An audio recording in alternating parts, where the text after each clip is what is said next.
Ok, bien. Nous sommes toujours dans la poursuite de notre cours sur la cinématique du point à travers la résolution des exercices. Et nous sommes au 9e exercice, dans une autre situation d'évaluation que nous allons traiter sous forme de diagramme. Bon, comme énoncé, le diagramme ci-dessous représente le graphe de la variation de la vitesse d'un véhicule en fonction du temps. Le diagramme que voici, on représente la vitesse du véhicule en fonction du temps. Le véhicule se déplace entre deux villages A et P sur une voie rectiligne et horizontale. Le point A est pris comme origine des espaces. Le temps appartenant entre 0 et 15 secondes, la trajectoire est munie du repère d'origine A et du vecteur unitaire I. Donc voici le schéma. Petit 1, détermine les accélérations A1x, A2x et A3x du véhicule dans les trois phases du mouvement. Petit 2, donne la nature du mouvement du véhicule pour chacune des phases. Petit 3, établit l'équation horaire du mouvement du véhicule dans sa phase d'accélération. Et en 4, pour terminer, détermine la distance totale D parcourue par le véhicule avant la phase d'accélération. Voici notre exercice. Donc, on vous donne un diagramme. À vous d'exploiter le diagramme. On va y aller. En 1, on nous demande où je serai très à l'aise avec mon exercice d'énoncé. Est-ce que dans le test, on connaît les vitesses? À travers le diagramme, je peux connaître les vitesses entre les intervalles. Est-ce qu'on connaît la durée? Nous avons le diagramme, il nous donne aussi les différents temps. Donc, ça dit que déjà, cette formule-là peut me servir. Contrairement à la deuxième, où les vitesses sont connues, mais les positions ne sont pas connues. Donc, déjà, ça veut dire que cette formule sera très capitale pour mon exercice. Donc, d'une manière générale,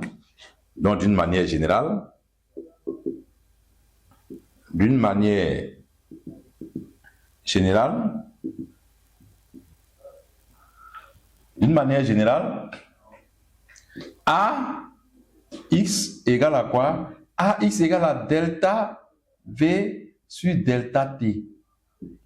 Ça veut dire quoi? Ça fait la vitesse finale moins la vitesse initiale sur un temps final moins temps initial. Voilà. Donc, à moi maintenant de répertorier un peu maintenant les intervalles, les différentes phases. Donc, la première phase, c'est-à-dire maintenant, je reviens maintenant, première phase. Première phase va se situer où? Quand je regarde, je constate que la vitesse passe de 8 à 25. Donc, la première phase, le temps, c'est l'intervalle de temps compris entre 0 et 4 secondes. C'est la première phase déjà. Entre 0 et 4 secondes. À 0, je vais regarder la vitesse à 0, quand je prends le diagramme. À 0, la vitesse se retrouve là, on a 8. À 4, la vitesse est 25. Donc, je vais appliquer ma formule. La première phase, on nous demande dans le test de l'appeler A1x. 1, c'est pour dire la première phase. X, c'est quoi? Ça veut dire la coordonnée de A suivant X. Si je veux faire le schéma, voici un peu le schéma que je peux dresser ici. Voici le village A, voici le village B. Voilà, l'orientation. Et on dit de prendre A comme origine. Donc voilà, un peu. Il est ici à ce moment. Lorsqu'il est au point A, la vitesse au point A, qui est VA, égale à combien? Égale à 8. Voilà, il est égal à 8 mètres par seconde. Et on dit prendre l'instant là, T égale à 0. Ça part de là. Donc, voici un peu si je vais schématiser. Donc, la projection de A sur l'axe AX va nous donner A1X sur la première phase.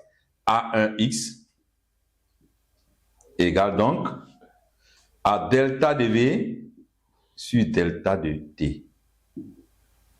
Et je vais regarder ça dit quoi? la vitesse finale moins la vitesse initiale.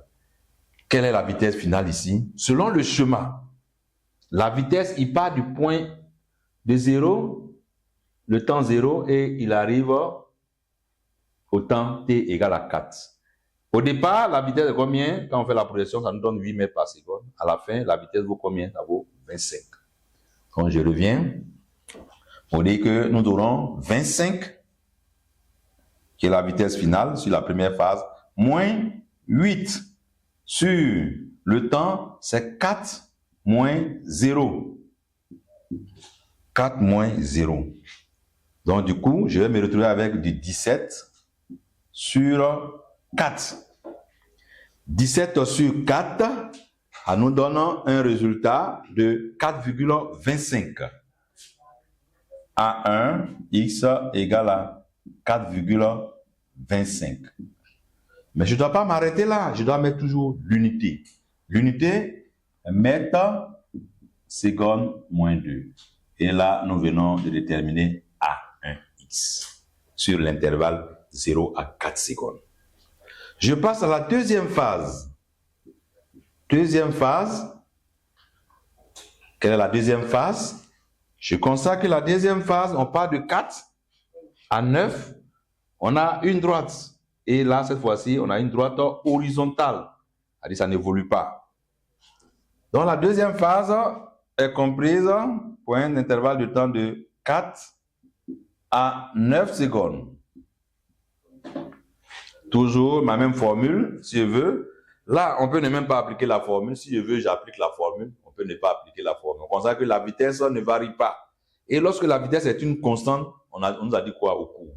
Lorsque la vitesse est une constante, l'accélération est nulle. On vient de rappeler, on a rappelé durant notre cours, au début. V égale à une constante. La vitesse est une constante. La vitesse vaut combien? Ça vaut 25. Ce qui implique donc A 2x égale à 0. Ah, c'est ça. Même celui qui veut appliquer sa formule, la formule qui est là, delta V sur delta T, il aura quoi? Il va faire 25 moins 25 divisé par 9 moins 4. 25 moins 25, ça fait 0. Donc, j'aurai 0 divisé par 5, ça donne 0. Voilà. Mais, je ne vais même pas faire de calcul. Parce que je maîtrise mon cours directement, je sais que la vitesse est constante, la vitesse n'évolue pas. Et quand la vitesse n'évolue pas, pour un moment qui est rectiligne, ça veut dire quoi? A égale à 0. Troisième phase. Troisième phase.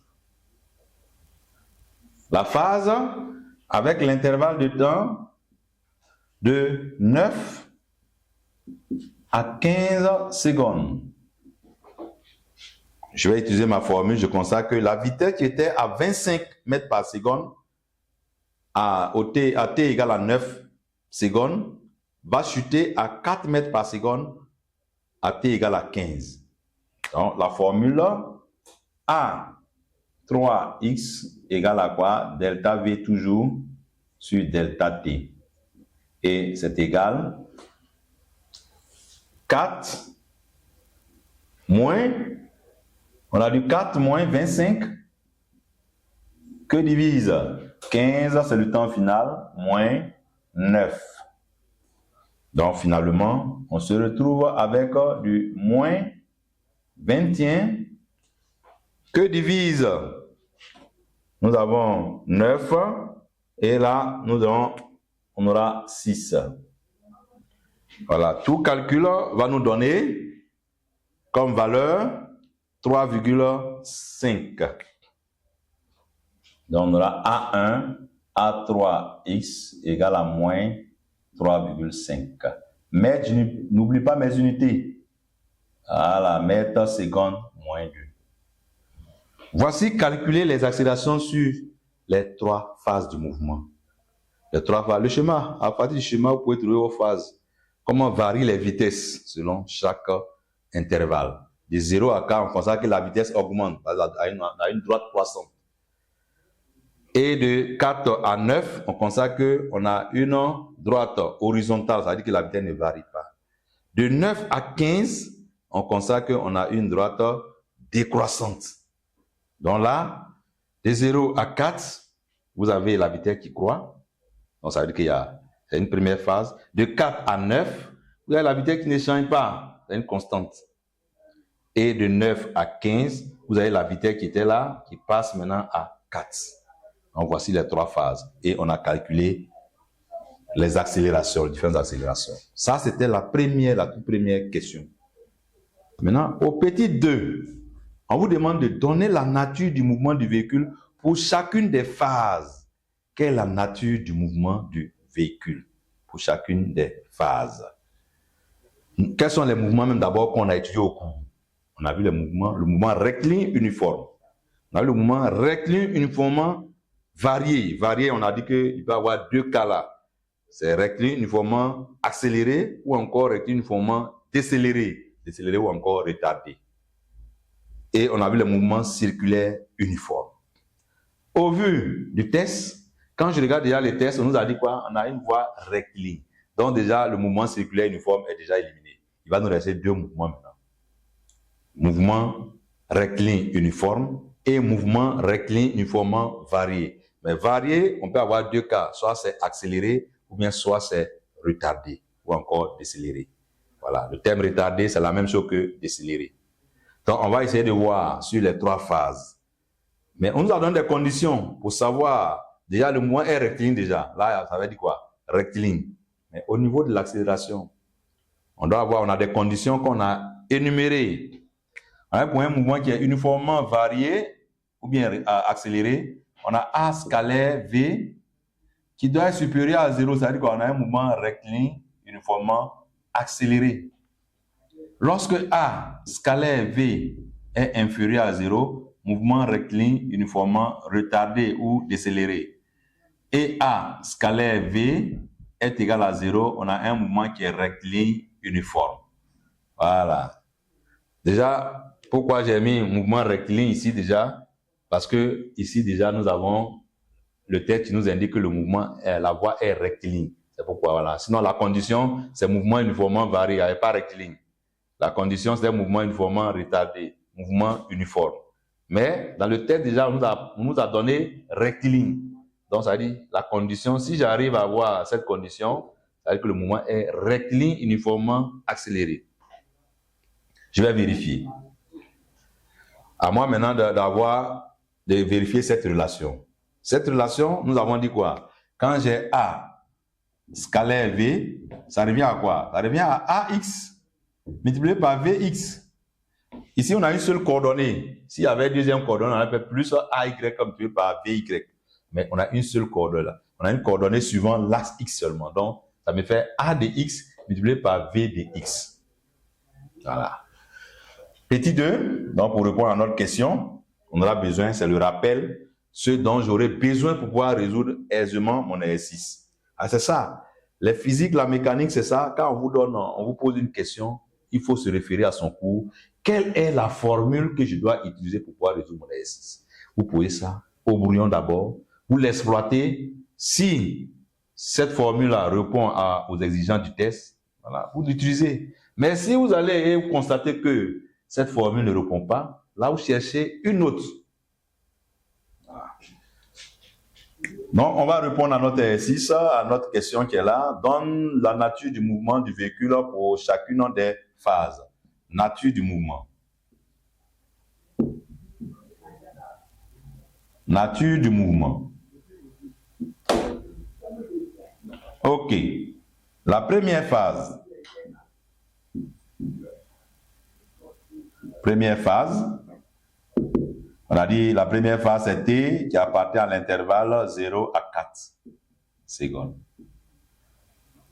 Je vais essayer de vérifier. A scalaire V, qu'est-ce que ça vaut? Quel est le signe? Quel est le signe de A scalaire V? Vérifions. Voilà, là, vérifions. Le signe de A scalaire V. La même chose on va faire pour eux tous. Bon, donc on essaie d'entamer avec le premier cas et après on va appliquer avec les autres intervalles. On va déterminer le signe de A scalaire V qui est égal aussi à quoi? À AX multiplié par VX. Donc, si je connais le signe de AX, VX, je peux déterminer le signe de A scalaire V. AX, À nous maintenant de déterminer le signe de AX. AX, or, AX, on sait que AX égale delta de V sur delta T. Qu'est-ce qu'on nous a dit? On a déjà appliqué ça même ici, là. Donc, ça peut me permettre d'avoir le signe de AX. Delta V sur delta T. La première phase, on consacre quoi? Delta V sur la première phase. La première phase. Delta V, quel est son signe? Le départ, la vitesse est 8. À la fin, la vitesse est 25. Si on fait 25, quand on dit variation, ça dit quoi? Finale moins initiale. Variation signifie la vitesse. Variation de la vitesse, c'est la vitesse finale moins la vitesse initiale. Il part de 0, c'est le départ. À 4, on a 25 comme 25 mètres par seconde comme vitesse. Donc ici, je vais faire quoi? 25 moins 8. Quand on fait 25 moins 8, on constate que quoi? C'est supérieur à 0. Ce qui implique donc quoi? AX est supérieur à 0. Déjà, j'ai trouvé le signe de AX. Voilà, qu'on a appelé A1X. Voilà, A1X est supérieur à 0. A1X est supérieur à 0. Et VX. Quand je regarde VX, je constate que le V même se trouve du côté positif de l'axe. Le V se trouve du côté positif de l'axe. Donc, si V se trouve du côté positif de l'axe, ça veut dire quoi? Les valeurs de Vx sont supérieures à 0. Donc, et Vx supérieur à 0. Finalement, ça veut dire quoi? AX multiplié par Vx sera supérieur à 0. Le produit scalaire, bon. Le Vx supérieur à 0, A1x supérieur à 0, donc ça veut dire quoi? Le Vx est supérieur à 0. Voilà, donc, celui-là. Ce qui implique donc quoi? Quelle nature du mouvement? On a un mouvement, lui là, supérieur à 0, trajectoire rectiligne. Voilà, je justifie en même temps. Trajectoire rectiligne, tout ceci m'amène à dire qu'on a un mouvement rectiligne uniformément accéléré.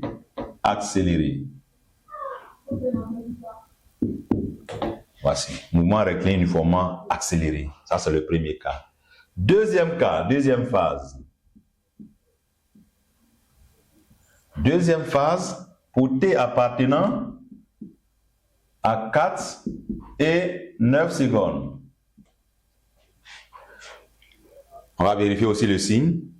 Cette fois-ci, A scalaire V égale à quoi? Toujours c'est AX multiplié par VX. Donc on est sur la deuxième phase, A2X multiplié par V2X. AX, quand on regarde AX, AX vaut 0. 0 multiplié par un nombre, ça nous donne 0. Donc je n'ai même pas besoin de me fatiguer. Donc c'est égal à 0. A scalaire V égale à 0, ça veut dire qu'on est dans ce cas qui est là. La trajectoire est une droite aussi également. Donc j'ai A scalaire V égale à 0. Trajectoire une droite. Trajectoire une droite. Ce qui implique donc là un mouvement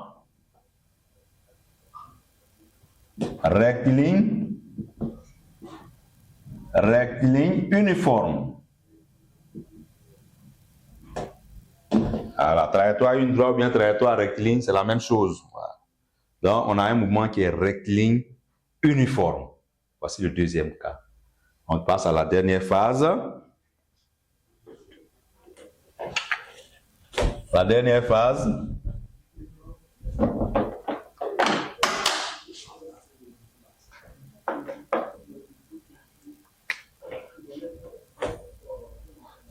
La dernière phase. La phase 9 à 15 secondes.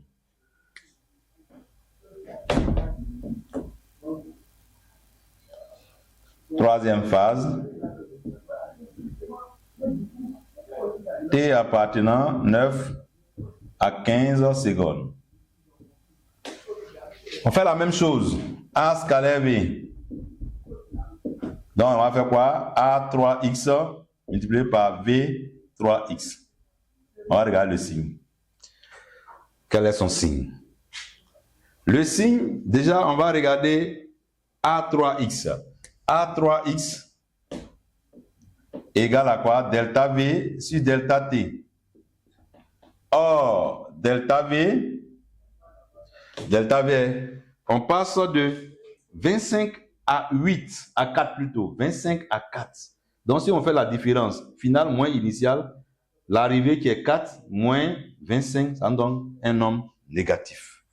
Donc, c'est dit que lui-là, il sera inférieur à celui-là. Donc, puisqu'il est inférieur à 0, ça veut dire que A3x est inférieur à 0. Je vais regarder le signe de la vitesse. On constate que la vitesse se trouve du côté positif de l'axe, au-dessus. Donc, quand vous êtes après 0, tout ce qui est au-dessus, c'est compté positif. Si c'est en bas, ça allait être compté négatif.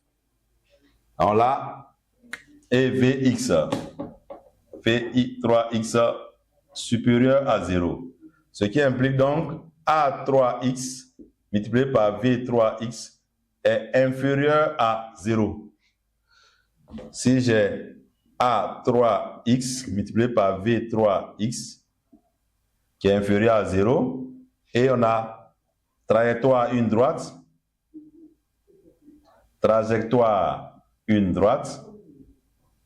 une droite comme de l'autre côté, ça veut dire quoi? Nous avons affaire à un mouvement qui est rectiligne, uniformément retardé ou bien décéléré.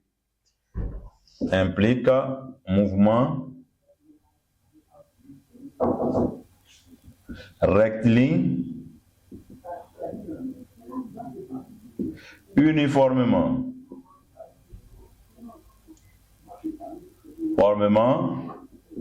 retardé, en parenthèse, ou décéléré. Voilà, décéléré. Voilà les trois mouvements qu'on peut avoir.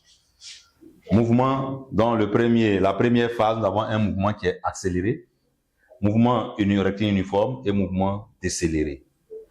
Donc, ça dit que quoi? Le véhicule va, d'abord, dans un premier instant, il va accélérer.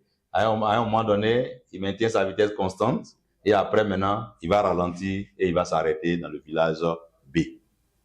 Voilà un peu. Il part du village A, il accélère. À un moment donné du trajet, il va maintenir la vitesse constante. Et avant d'arriver dans le village B, il va diminuer la vitesse et à un moment donné, il va s'arrêter dans le village.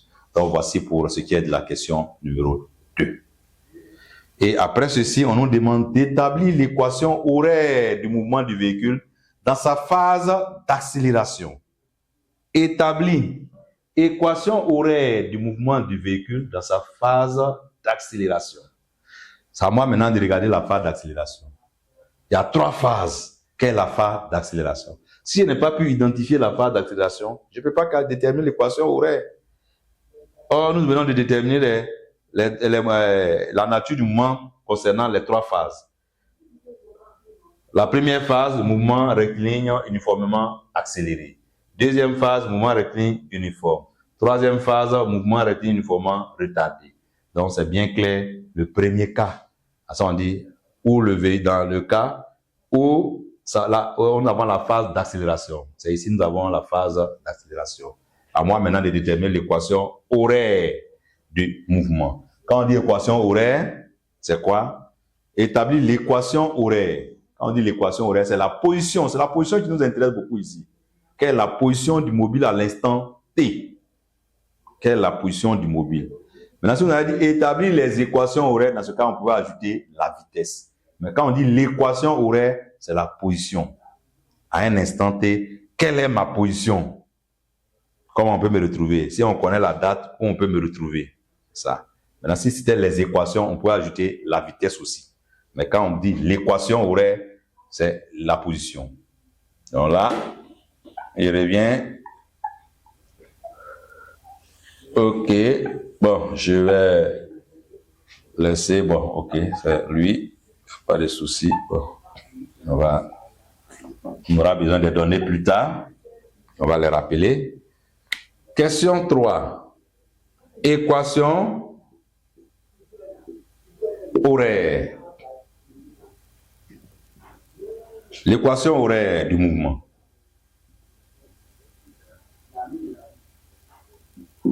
L'équation horaire, c'est le x de t sur la première phase. L'équation horaire, je vais regarder, on a dit quoi? Pour énoncer votre équation, la forme de l'équation horaire, il faut connaître la nature du mouvement. On a affaire à un mouvement qui est rectiligne, mouvement rectiligne, uniformément accéléré. Donc déjà, ça dit, je peux connaître la forme de l'équation horaire. Au cours, nous avons dit, lorsqu'on a un mouvement qui est rectiligne, uniformément varié ou bien retardé ou bien accéléré, l'équation horaire se met sous la forme x de t égale à 1 demi de a t carré plus v0 t plus x0. Voilà. Mais je vais l'adapter à mon exercice. L'exercice, on a dit quoi? Sur la première phase, on a ça indice 1.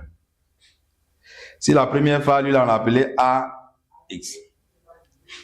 La première phase, la vitesse initiale sur la première phase, on va l'appeler V01.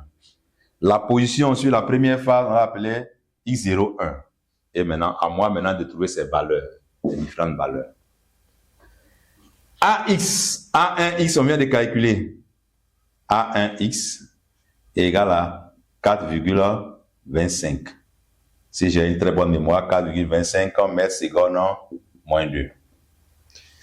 V01, ça veut dire quoi? C'est la vitesse au départ. On dit V0, c'est la vitesse au départ, la vitesse initiale. À l'instant t égale à 0, le véhicule était où? Le véhicule était au point A. Au point A, ça veut dire quoi? À l'instant t égale à 0, quand il est sur le graphique, la vitesse vaut combien? Ça vaut 8. Donc, à l'instant t égale à 0, le véhicule avait pour vitesse 8 mètres par seconde. Donc, à t égale à 0, V01 vaut 8 mètres par seconde. Et X0, c'est toujours la même chose, X01. Donc, je vais me poser la question, à l'instant t égale à 0, quelle est la position du véhicule? C'est ça. À l'instant t égale à 0, quelle est la position du véhicule? Je regarde mon test. Vous avez toutes des informations dans le test. On dit quoi? Le véhicule va circuler entre deux villages A et B. Maintenant, on dit le point A est pris comme origine des espaces. Donc, au point A, origine des espaces, ça veut dire quoi? X égale à 0. Quand on dit origine des espaces, la position vaut 0. Et le véhicule se trouve au point A, présentement. Donc, ça veut dire quoi? La position du véhicule à l'instant t égale à 0, c'est égal à 0. Une fois nous avons tout ceci, nous pouvons déterminer, on peut remplacer maintenant x1 de t égale 1 demi de 4,25 t carré plus 8 t plus 0. Donc j'ai dit 4,5. Cela va me donner 2,125 x de t, 2,125 t carré plus 8t. Et c'est ce qu'on appelle équation horaire du mouvement. Voilà. Il est exprimé en fonction du temps. Équation horaire du mouvement exprimée en fonction. Si je connais le temps, voilà. Regardons, on peut faire un petit exercice. À t égale à 0, le véhicule est où? Il fait quoi? Il remplace par 0, 0, 0. X1, ça vaut 0. À t égale à 0, effectivement, il était au point A, qui est l'origine du repère. Donc, c'est 0. Voilà. Donc, quand je connais l'équation horaire, je peux déterminer la position du véhicule à tout moment. Je continue avec la dernière question. Donc, on a établi l'équation horaire du véhicule dans sa phase d'accélération. On vient répondre à cette question. Et on dit, détermine la distance totale parcourue par le véhicule avant la phase d'accélération. Voilà. Bon, peut-être j'aurais besoin de l'accélération A3X. Bon, A3X, on n'aura pas besoin de ça parce qu'on parle de avant. Ok. On peut effacer là.